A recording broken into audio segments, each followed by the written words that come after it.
Hello guys, আজকে আমি যাচ্ছি দিদার সাথে। দেখতেই পাচ্ছ পুরো রেডি হয়ে গেছি, কিন্তু ওয়েদারটা খুবই মেঘলা মেঘলা করে আছে।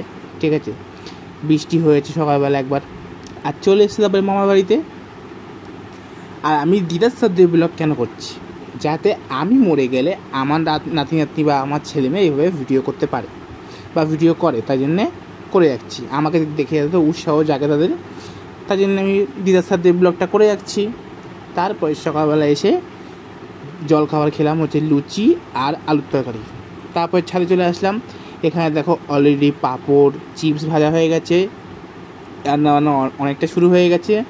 এখানে কাতলা মাছের মাথা রাখা আছে ডালের জন্য, ওখানে পাবদা মাছ রাখা আছে, এগুলো সব রান্না হবে।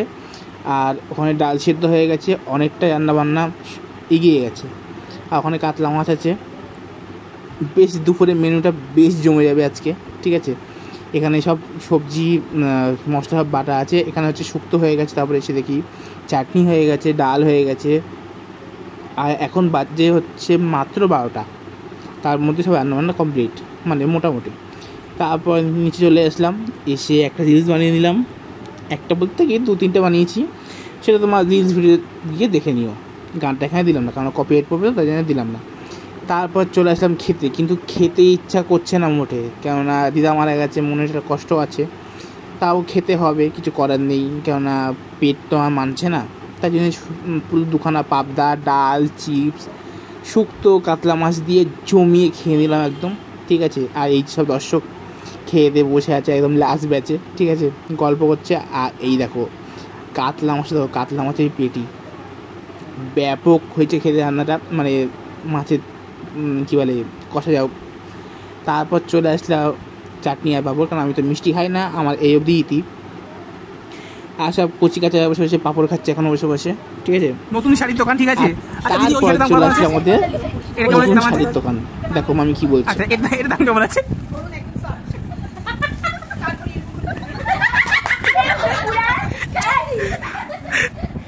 আচ্ছা, বাহ। আচ্ছা, এটার দাম কেমন আছে? এইদিকে তাকিয়ে বলুন। এটার দাম 750 টাকা। আচ্ছা, এটা কি শাড়ি? হ্যান্ডলুম শাড়ি। গায়ে পরলে এটা মাখন হয়ে যাবে। সবাই এত সুন্দর শাড়ি কালে তোর ভাব করে গেছে।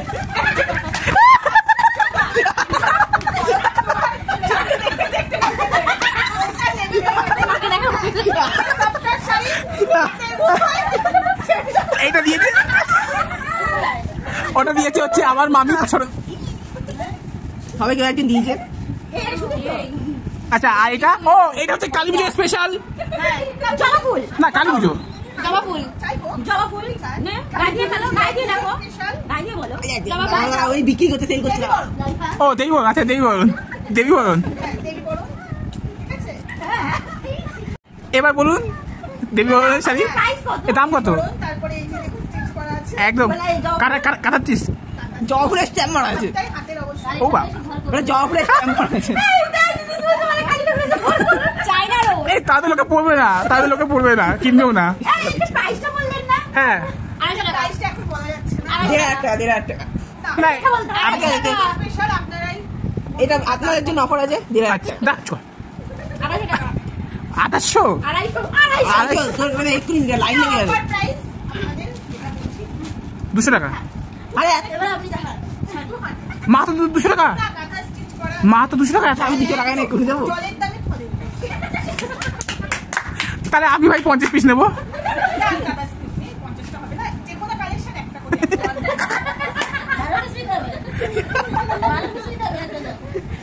যদি বলেন ক্যাটালগে কত শাড়ি আছে তাহলে বলতে পারি একটা, দুটো, তিনটে, পাঁচটা। আচ্ছা, এই 5খানা কালার কি আপনার কাছে আছে সেটা বলতে পারবেন? না চলে দাদা। একটাই কালার আছে। আপনি কি পেয়েছেন এই শাড়িগুলো? হতে পারে বাজকাল ছিল তো অনেক পরি না অবশ্য শাড়িটা সেল দিচ্ছে। প্রতি বছর শাড়ি ও চৈত্র মাসে সেল পুজোর সময় দিচ্ছে। পুজোয় ততদিনে পৌঁছে যাবে তো। চলুন তাহলে দিদার সাথে ব্লগ এখানে শেষ করছি। দেখা হবে পরে একটা ভিডিওতে। কতক্ষণ সবাই সুস্থ থাকবেন, সবাই থাকবেন। দেখা হবে পরে একটা ভিডিওতে। ও মামা